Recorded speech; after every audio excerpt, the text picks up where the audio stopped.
I'm Shirakawa from Ue Transport. Thank you for having me today. Thank you. You've mentioned in your videos that you've been working on some documents, specifically some realistic data regarding transport. And as you've been putting that together, you've started to see things more clearly, right? Regarding the 2024 logistics problem in horse transport. Yes.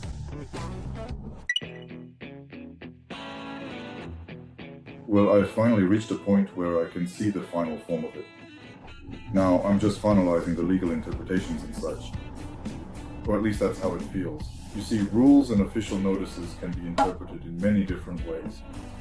Even lawyers have different interpretations, which is why they can argue their cases, looking at it from the other side. But roughly speaking, when we first decided to withdraw our Sapporo and Hakodate routes, at that time, we anticipated a 30% decrease in the total annual number of horses we transport. And since we couldn't continue, we first completely withdrew from the Sapporo and Hakodate roads. Including that 30% was the initial projection. However, even after withdrawing from those routes, we've continued with other transports. And now that this document is finally starting to take shape, I've been able to run some simulations comparing the old and new systems, and it's almost ready to be shared publicly, but as I expected. Well, I had an idea and I've been working through various data, but as it nears completion, and I'm making this so that even people who aren't familiar with the details, like our customers, can easily understand it. I'm creating something that's clear at a glance, with all the details included of course, but while making it easy to grasp, it's clear that activity will decrease. I knew the numbers in my head, but seeing it visually with my own eyes and seeing how different things will be, it really hits home. Even though I knew, it's like a realization of, oh, this is how it's going to be, or this is what's going to happen. So you were confronted with the reality of it. Exactly. We withdrew from the Sapporo and Hakodate routes once, and when we announced the current price increase, we're informing people that there will be an additional 30% decrease in what remains after the withdrawal. Even though we've completely stopped going to Sapporo and Hakodate, even excluding those, a 30% reduction is necessary to operate. So I ran the simulations again, and that's how I calculated the current freight rates. We'll raise prices for shipments starting February 21st. Well, as the document preparation progressed. As it went on, I felt we might not make it even then. Furthermore, for our company, Oyonso, as I've mentioned before, we weren't operating at full capacity. Still, we were moving quite a bit, originally. That's why the reduction is so significant and why we must reduce. So, considering those operating more fully than us, I can generally see how other companies are moving since we're close.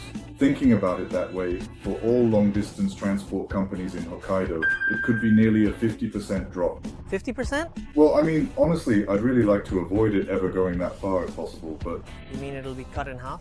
if we try to protect what needs protecting, But you won't be able to sustain it like that. that's why I could only keep asking for your understanding.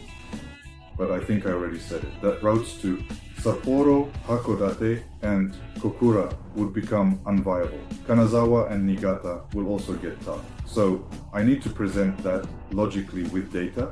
I take responsibility for the delay in talking with the organizers. The one who notices must act. I want Oiunso to continue long term. A company that feels that way should be the one to do it. So, is it physically impossible for just the 6 long-distance transport companies from Hokkaido to collaborate and cover that 50% reduction? Well, it's not just Hokkaido, though of course Hokkaido companies must cooperate. But considering that all companies were over capacity during peak times, and now we must limit movements for transport efficiency, when it comes to how to efficiently move the total number of horses, Hokkaido operators alone definitely won't be enough. It's not just that they're not enough, but in a situation where we can't allow such a decrease, I've mentioned it might be better to share each other's strong routes and where we can go. So really, the entire industry really has to come together to do this. There are some inefficient movements happening, especially with companies transporting near the Kansai area. There are many companies and the destinations are scattered with farms all over the place. While customers have their preferences, ultimately, if we want to maintain the number of horses moved, then the available trucks from those companies must be used to handle different routes. If we're just competing for them, we really have to effectively use the available space for loading horses. Even if we do our best, there will likely be a significant decrease. Even so, right now there's a union of 6 companies in Hokkaido, isn't there? The Racehorse Transport Union. And there are companies from outside Hokkaido, like in Kyushu, and I believe there were some in Kobe too, also around Kasamatsu and Nagoya. Oh, you mean Race Yuso? Including Race Yuso and others. I thought maybe a nationwide framework like that kind of union would be necessary first, but I wonder, there isn't really a framework to make those kinds of approaches right now, is there? Well, when I was talking with a certain customer, they mentioned that since we were the only ones who raised prices independently, they asked me, what's the point of the union then? I don't think that's the only point of a union, but to be honest, that's why besides the anger I felt with companies having such disjointed ideas coming together, does the union's existence itself even have meaning? To be honest, everyone in the industry is saying it. I've probably never said it out loud before though. I believe there's more to it. The benefits of being in the union are things like contracting with ferry companies or highways using economies of scale. Since we independently created a new horse transport insurance with broader coverage, that's faltered a bit, but those two, after all, because we contract based on the total number of participants and vehicles, there's the benefit of getting large discounts. But other than that, are we having constructive discussions just because we're members? Can we? In that case, regarding what you said about having constructive talks with other companies, what would it take for it to be constructive? What do you think? I don't think it needs to be an organization like a union or a commerce association. So, like each company interacting individually? If people truly share the same goals or feel that things must be done a certain way, I don't think a name is necessary for people who can cooperate together. Especially, what do you call them? Those volunteer type clubs where long-time business owners meet. Yes, those exist. I get invited. Not lately, since I'm not in Shizunai. I used to go quite a bit, but those rural gatherings are often just an excuse to go out drinking in reality. Well, yeah, I see. There are a lot of gatherings like that, aren't there? It's a waste of time. If you ask if you can really have constructive talks at those kinds of meetings, the answer is no. There might be ways to reach out, but honestly, dealing with people who made me so angry I could barely contain it, I wonder what kind of forward-looking talk we could even have. Yes, but I'm really curious about what we should do if that actually happens. I understand that it's currently impossible. But if it's impossible, then what's the next step? Well, I think it really comes down to this. People who feel they must do something about it need to gather. And it's not just about this one transport company. There are definitely people in transport companies nationwide who feel they must address this. So first, we need discussions there. That includes farm stakeholders and the organizers as well. If we gather and move forward with various discussions, others might eventually feel compelled to join in too. If we don't take some kind of action now, it will likely all end without even that much happening. Then time will just keep slipping away. Unless we take action. So it's becoming clear what needs to be done. That's right. If we do not do that, the blow to the industry will be quite serious and severe. So, based on our talk, it's the organizers, transport companies, and who else? Naturally, since the horse owners are the ones ultimately paying, we'll need to gain their understanding as well.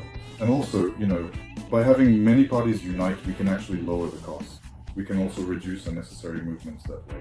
We might have to reduce them even a little bit, but considering the possibility of securing the number of horses to transport, we really need everyone's cooperation. Oh, it's fine. We've always used such and such company for this route, but you want to improve efficiency, right? Or the industry's future is clear at this rate. Then if this company handles this part, that's fine with me. I'm okay with that. We need to set things up so people will be willing to say things like that. So yes, that's exactly it. As I've said before, I'm very grateful for the support But even though I appreciate the sentiment of wanting only ohe transport, and I know it's thanks to our employees' hard work, Right. but still, I want people to consider the idea of using all the companies. Otherwise, your means of transport won't move smoothly. Well, I'll call it transport, but it won't move as smoothly as you'd like. To keep securing transport and ensure it remains available long term, I hate to call it a compromise, but I'd like people to compromise where needed. That's true. They need to accept the points that are reasonable. That's a major challenge for this year, 2026. Yes, it is. If we don't do this, we'll face a decline or a rapid downsizing. I might have mentioned it before, but this was already foreseeable. A rapid downsizing was already on the horizon. Oh, so that's why you just said, please understand before. That's exactly it. It feels like the pieces are finally falling into place. I've been holding back quite a bit in our talk. Listening to you now creating those documents was clearly the key. Well, without anything to explain it properly, it would just end up fueling anxiety. Like, everything Shirakawa says is a lie, or it won't happen because he's the one saying it. I shouldn't say that, but if it's just that, it's fine. But if everyone suddenly falls into a panic out of nowhere, asking, what should we do, and it gets out of hand, I don't know, if that movement had started first and all the transport companies, not just us, were forced to act, maybe that would have worked out better. Yes. But that's just a what-if scenario. Yeah. It's what if. We can't know the what ifs, so we just have to work with what we have now. That's right. I'd like to make videos about this topic bit by bit as we go along. Even if just to put pressure on myself. The pressure, and also showing how many other transport companies have joined or are interested in this. If we can show that movement externally, I think it would give users and viewers a real sense of security. On the flip side, other companies might see these Uranso videos and realize, oh, this is serious. Well, but I think those conversations will only happen once we can make the documents public. Of course, yes. So, the plan is definitely to handle the documents first, and then after that, use them to talk to various stakeholders and build cooperative relationships. Exactly. That's why, for the farms that are currently a bit difficult to reach, causing time loss or being off route, we need to reach out early. Instead of saying we suddenly can't go, we need to explain logically that due to these reasons we can't go, and even have them consider relocating. The issue is the binding hours. This 2024 problem is huge, and many places are being penalized for it. Working hours are one thing, but of course there are limits on how many hours of binding time you can't exceed per month. So, for long distance transport, not just for horses, there are limits like the average hours over 2 days, the daily limit, and the weekly limit. Yes. If you apply that to a diagram or something visual, it clearly decreases once you fit it into these constraints. So I can see that we'll be able to present that soon. Actually, instead of just saying I can see it, I need to finish it quickly so we can have a truly serious discussion. Is Uranso's current route included in that, in the documents? Yes, I haven't included our basic route. It's about the timing. We can only operate this way. Based on that, for Farm A or Farm B, if we stop here, we won't be able to move over there, right? So we'd have to ask them to move within this range, or if it's a place we always go, we can make it. Could you go ahead with that? Even then, well, really, somehow there, even if it's a bit out of the way, if a lot of horses are moving there, then after all, it's about wanting to do something about that total number. From wanting to do something about that, well, it deviates from the usual way of thinking, so for that place, maybe we want to go just once a week or something like that. Right. Even the farms would have to train their horses to match that schedule and manage how they move them.